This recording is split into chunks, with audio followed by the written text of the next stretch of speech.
एक गाड़ी के अंदर रेचल अपने कान बंद कर लेती है और छिपने की कोशिश करती है, जबकि उसके चारों ओर गोलीबारी शुरू हो जाती है। वो एक वकील है जो कानूनी कमियों और शेल कंपनियों का उपयोग करके शक्तिशाली ग्राहकों के लिए कर्ज वसूलने में माहिर है। ये कुछ दिन पहले शुरू हुआ था। कैनरीज में रेचल के गुरु ब्रैक्सटन अरबपति सालाजार से मिलते हैं, जो गोल्डस्टीन नाम के एक व्यक्ति का $1 अरब का कर्जदार है। सालाजार ब्याज सहित पूरा कर्ज चुकाने के लिए कागजात पर हस्ताक्षर करता है। बाद में सालाजार का सुरक्षा प्रमुख ओल्सन ब्रैक्सटन और उसके बॉडीगार्ड को उनके होटल ले जाता है, क्योंकि ब्रैक्सटन के फोन पर सिग्नल की समस्या आ रही है। वे एक चट्टान के पास रुकते हैं ताकि वो कॉल कर सके। वो गोल्डस्टीन की कार्यकारी बॉबी को बताता है कि उसे पूरी डील मिल गई है, जिस पर वो विश्वास नहीं कर पाती। अचानक ओल्सन ब्रैक्सटन के बॉडीगार्ड को मार डालता है। ब्रैक्सटन घबरा जाता है और कार से बाहर निकलने की कोशिश करता है, लेकिन ओल्सन के पास सभी दरवाजों को लॉक करने का रिमोट है।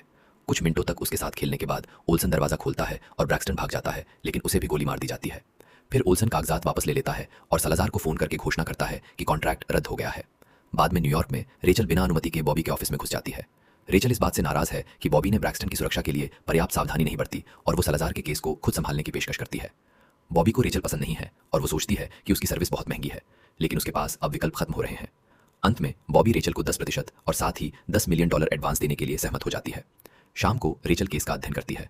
सालाजार सैकड़ों फर्जी नामों के पीछे छिपा है, इसलिए उस पर कानूनी और गैर कानूनी दोनों तरीकों से हमला करना होगा।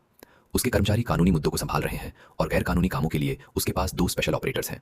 ब्रोंको एक ऐसी टीम का लीडर है जो एक्सट्रैक्शन, डराने धमकाने और तोड़फोड़ में माहिर है, जबकि सिड का ग्रुप भ्रष्टाचार, रिश्वतखोरी और गुप्त निगरानी में माहिर है। अगले दिन रेचल और ब्रोंको सालाजार के वकील हॉरोविट्ज से मिलते हैं। वे पहले सामान्य ग्राहक होने का नाटक करते हैं, लेकिन जैसे ही वे सालाजार का नाम लेते हैं, हॉरोविट्ज घबरा जाता है और एक सुरक्षा गार्ड को बुलाता है। जब गार्ड कमरे में घुसता है तो ब्रोंको उसे जान से मारने और उसका खून दीवारों पर फैलाने की धमकी देता है। एक डरा हुआ हॉरोविट्ज उनकी बात सुनने के लिए तैयार हो जाता है और रेचल बताती है कि वो यहाँ गोल्डस्टीन के साथ सालाजार के कर्ज के सिलसिले में आई है, इसलिए वो उसकी सभी प्रॉक्सी कॉर्पोरेट्स और शेल कंपनियों की एक लिस्ट चाहती है। हॉरोविट्ज उन्हें ये जानकारी देने से इनकार कर देता है और उन्हें बाहर निकाल देता है। इसके बाद ब्रोंको और बेकर सालाजार के टापू पर जाते हैं ताकि उसके हितों में तोड़फोड़ शुरू कर सकें और एक बेस बना सकें। सऊदी में सिड गुमनाम रूप से अधिकारियों को सालाजार के होटल के बारे में सूचना देता है। पता चलता है कि वे जो मंजूरी मिली थी उससे बड़ा कुछ बना रहे हैं, इसलिए सरकार निर्माण कार्य को बंद कर देती है। अब हॉरोविट्ज इस घोटाले में व्यस्त है, क्योंकि इस प्रोजेक्ट की वजह से हर हफ्ते $4 मिलियन का नुकसान हो रहा है। उसे तुरंत संदेह हो जाता है कि इसके पीछे रेचल है। बाद में सिड निर्माण स्थल पर जाता है और जानबूझकर अपनी कार को सुपरिंटेंडेंट की गाड़ी से टकरा देता है। वो ऐसा नाटक करता है जैसे ये एक दुर्घटना थी और उसका साथी गुच्ची डॉक्टर होने का ढोंग करता है, जो ये जांचता है कि उसे चोट तो नहीं आई। वे उसे बताते हैं कि ठीक होने के लिए उसे 6 हफ्ते की छुट्टी लेने की जरूरत है और साथ ही उसकी कार में रिश्वत के पैसे फेंक देते हैं। सुपरिंटेंडेंट इसे गिनता है और उन्हें थम्स अप देता है और कुछ हफ्तों के लिए गायब होने के लिए इस एक्सीडेंट की कहानी का इस्तेमाल करने पर सहमत हो जाता है। जल्द ही हॉरोविट्ज को एक कॉल आती है जिसमें बताया जाता है कि स्टील को जब्त कर लिया गया है, क्योंकि कागजी कार्रवाई मेल नहीं खाती। अब पेनल्टी और देरी के कारण सालाजार को हर हफ्ते $5 मिलियन का नुकसान हो। ब्रोंको ने हॉरोविट्ज के ऑफिस में एक बग लगा दिया था, इसलिए रेचल उसके कई गंदे राज जान रही है। सालाजार के पास वुल्फगैंग नाम का एक अकाउंटेंट है जो शेल कंपनियों में पैसा छिपाकर पूरे वित्तीय साम्राज्य को संभालता है। जद्दा में वुल्फगैंग एक पार्टी दे रहा है, इसलिए सिड एक अमीर निवेशक होने का नाटक करते हुए उसमें शामिल होता है। वो बैकगैमन के खेल में शामिल होता है और हर बार जीत जाता है, क्योंकि वो लोडेड पासे का उपयोग कर रहा है। हालांकि वो पैसे लेने से इनकार कर देता है। वुल्फगैंग को तुरंत शक हो जाता है और वो उसे चुनौती देता है, लेकिन सिड फिर से जीत जाता है। पैसे के बजाय वो $10 के लिए दोबारा मैच मांगता है और इस बार वो जानबूझकर हार जाता है। वो दावा करता है कि उसके पास कैश नहीं है और बाद में उसे एक उपहार भेजने का वादा करता है। आखिरकार वुल्फगैंग के ऑफिस में एक बॉक्स आता है जिसमें एक मूर्ति होती है जो उसके कलेक्शन से मेल खाती है। उस कमरे में एक अभेद्य फायरवॉल है और कंप्यूटर को केवल तभी हैक किया जा सकता है जब कोई उसके काफी करीब हो, इसलिए सिड ने उस मूर्ति को एक छिपे हुए डिवाइस के साथ भेजा था। अब रेचल का हैकर क्लोवर आसानी से हर चीज तक पहुंच बना सकता है। कुछ ही दिनों में रेचल को अंतर्राष्ट्रीय संपत्ति जब्ती के आदेश लेने के लिए कोर्ट से मंजूरी मिल जाती है। हॉरोविच उसे फोन करता है और 300 मिलियन की पेशकश करता है, लेकिन रेचल इसे ठुकरा देती है और फोन काटने से पहले सालाजार के साथ बैठक की मांग करती है। ये उम्मीद करते हुए कि बैठक सालाजार के द्वीप पर होगी, रेचल अपनी टीम को वहां तैयारियां शुरू करने के लिए भेजती है। उनका मिशन ये सुनिश्चित करना है कि वो बैठक के बाद सुरक्षित रूप से बाहर निकल सके। ब्रोंको ने उनके भागने के लिए एक स्थानीय एम्बुलेंस, एक पुलिस कार और कई तरह के वाहन हासिल कर लिए हैं। उसने ढेर सारी बंदूकें भी खरीदी हैं। सेफ हाउस को सालाजार के द्वीप के सबसे सुदूर हिस्से में छिपाया गया है। ये तीनों निकास बिंदुओं के करीब हैं और इसमें ऐतिहासिक सुरंगें हैं। सालाजार रेचल को अपने होटल या अपने विला में बुला सकता है, इसलिए टीम अलग अलग भागने के रास्तों पर चर्चा करती है जहां रेचल के कहीं भी होने पर पहुंचा जा सके। चूंकि वे हेलीकॉप्टरों का उपयोग नहीं कर सकते क्योंकि आकाश पर सालाजार का नियंत्रण है, इसलिए उनके पास जायरोकॉप्टर हैं जो पकड़ में नहीं आएंगे। पहला रास्ता शहर में है और टीम की कार तुरंत ट्रैफिक में फंस जाती है। वे इसके बजाय बाइक पर रास्ते का परीक्षण करने का फैसला करते हैं और खतरनाक गति से सड़कों पर गाड़ी चलाते हैं। पुलिस उन्हें देखती है और उनका पीछा करना शुरू कर देती है। टीम तेजी से गाड़ी चलाना जारी रखती है और शहर से बाहर निकलने के लिए कुछ शानदार चालें चलती हैं। इसलिए पीछा ग्रामीण इलाकों की सड़कों पर भी जारी रहता है। बाइकर्स स्टॉर्म ड्रेन में कूदने का फैसला करते हैं, लेकिन पुलिस वहां उनका पीछा नहीं कर सकती। इस तरह वे प्रभावी ढंग से भाग निकलते हैं और पूर्वी निकास बिंदु तक पहुंच जाते हैं। इसके बाद टीम जायरोकॉप्टरों का परीक्षण करती है, जिन्हें तैयार होने में बहुत लंबा समय लगता है।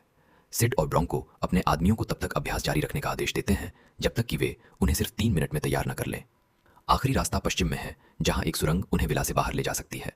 कोई भी यहां उनका पीछा नहीं कर सकता, लेकिन घाटी में जाने का अच्छा रास्ता नहीं है और भागने में उन्हें बहुत लंबा समय लगेगा। इसे हल करने के लिए ब्रोंको एक जिपलाइन सेट करता है जो उन्हें चट्टान के पार ले जा सकती है, जहां और अधिक एटीवी छिपाई गई हैं।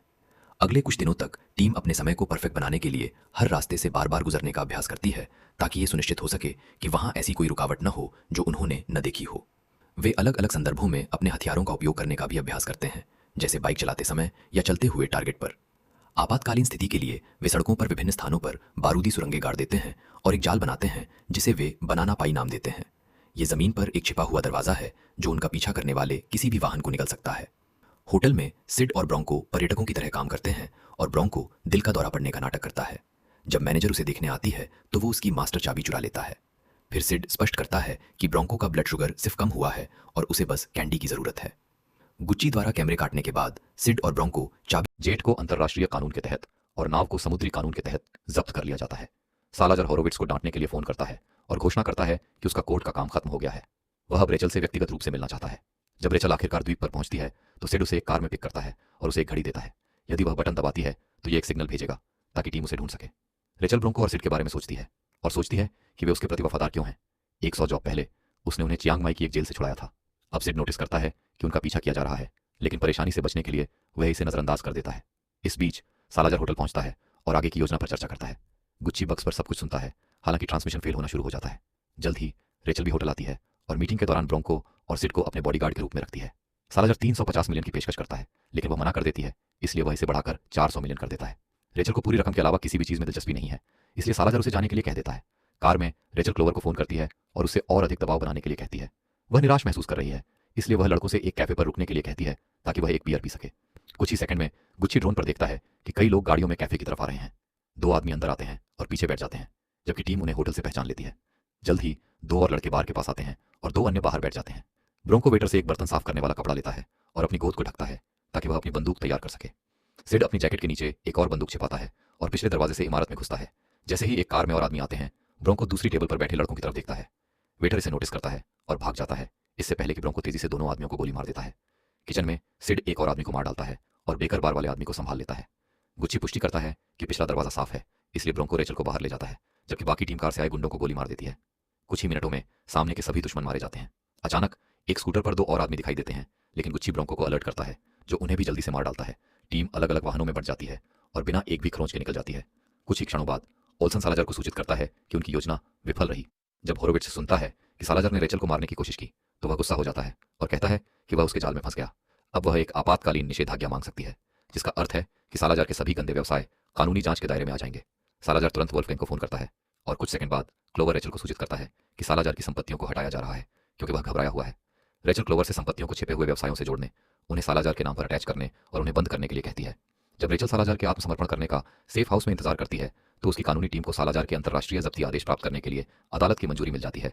एक एक करके सालाजर की सभी बड़ी कंपनियों को फ्रीज और जब्त कर लिया जाता है, जिससे उसकी आय धीरे धीरे खत्म हो जाती है। यह अनुमान लगाते हुए कि कोई लीक है, सालाजर के आदमी वोल्फगैंग के ऑफिस की तलाशी लेते हैं और आखिरकार बग ढूंढ लेते हैं, लेकिन अब तक बहुत देर हो चुकी है। सभी बड़ी कंपनियां ली जा चुकी हैं। जल्द ही रेचल को होटल में एक और मीटिंग के लिए बुलाया जाता है और सालाजर 800 मिलियन की पेशकश करता है।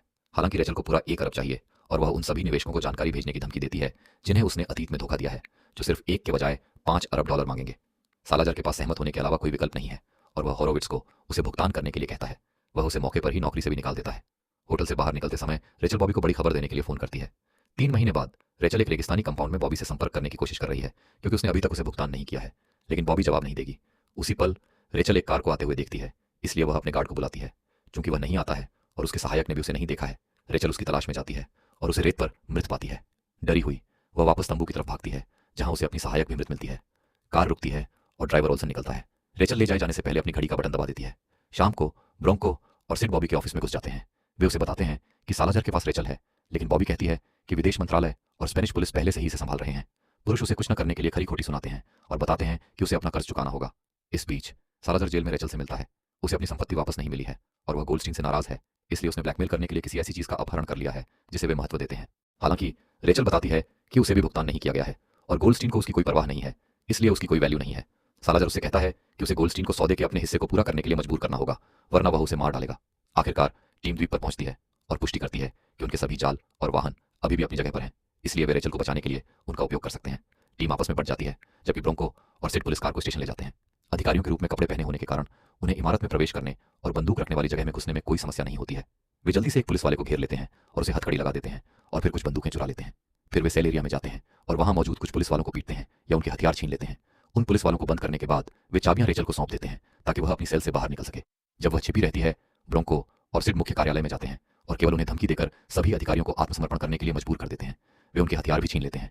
उसी समय 5 और पुलिस वाले स्टेशन में प्रवेश करते हैं और सिड उनसे न हिलने के लिए कहता है, लेकिन वे फिर भी अपनी बंदूकों की तरफ हाथ बढ़ाते हैं। सिड और ब्रोंको तुरंत गोलियां चला देते हैं और दोनों मिलकर ऑफिस के हर अधिकारी को मार डालते हैं। स्टेशन को घेरने के लिए और कारें आती हैं, इसलिए बेकर रेचल, सिड और ब्रोंको के भागने के लिए पीछे की दीवार में एक छेद उड़ा देता है। टीम बाहर इकट्ठा होती है और एक कार में निकल जाती है, इसलिए पुलिस कई वाहनों में उनका पीछा करती है।